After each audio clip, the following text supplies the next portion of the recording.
What we're about to do now is to review the work we did on the 7 wonders and unpack it in some degree of detail.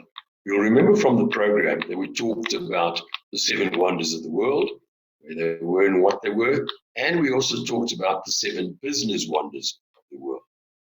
What we're about to do now is to focus on the top 3, which is volume, price, mix. Because if you think about the big 5, sales, cost of sales, gross margin, operating expenses, and operating profit, the top, the biggest of all, the elephant, is sales. And sales is a factor that is driven by 3 things: volume, price, and mix. And it's critical you understand that all 3 of those impact on the sales number. And therefore, they're all separate levers that can be pulled in order to improve top-line performance. Now, when you start to talk about volume specifically, it is critical that you understand how you measure volume in a business. And this, in some situations, is quite a challenge because sometimes we don't have a common measure of volume.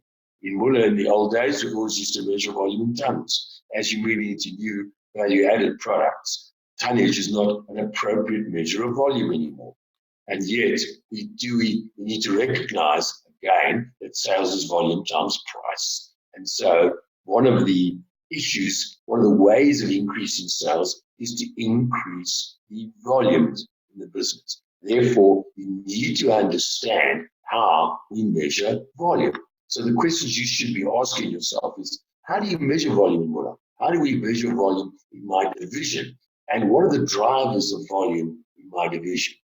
You also need to recognize that, yes, revenue is driven by volume times price and times mix.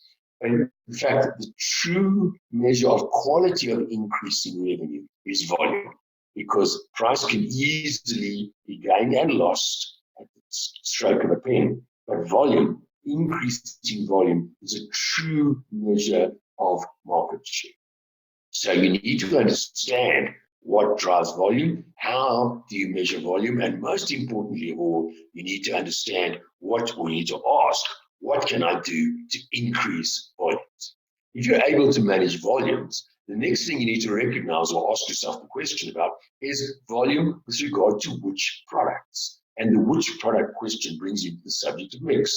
So when you start talking about mix is driven by the fact that we have different products within our range. We have certain products which might be very heavy products. We have certain products which might be very light products. We have certain products which might have very little material in the product at all.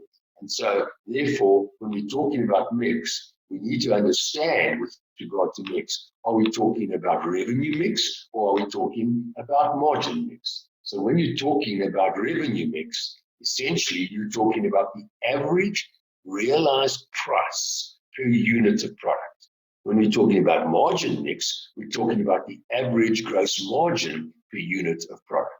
Now, it is much more important that you understand margin mix than understanding revenue mix. Yes, true, they both should be managed and understood and driven, but in the end, it is increasing the sales of products which offer a higher margin per unit, which will effectively drive the top line more. And then that brings us to the third aspect, is the whole question of pricing. And whenever you're thinking about pricing, you need to understand what is happening to your average price per product. In most cases in the world these days, there is an onward downward pressure on prices. And so average prices are under pressure. And what we therefore need to understand is what is the price elasticity of our different products. By price elasticity, we mean the relationship between volume and price. If you have to give away on the price area, well, what you wish to do is make sure that you gain more in volume or more in mix to, on average, increase the top line revenue. Understanding where your product fits in on the price elasticity curve, and then most important of all, understanding what you can do to increase average price. In other words, what value add opportunities you can find to maintain or increase average prices is the critical drivers of the business. So there it is. Revenue, top line revenue is driven by 3 levers that you can pull: volume, mix, and price.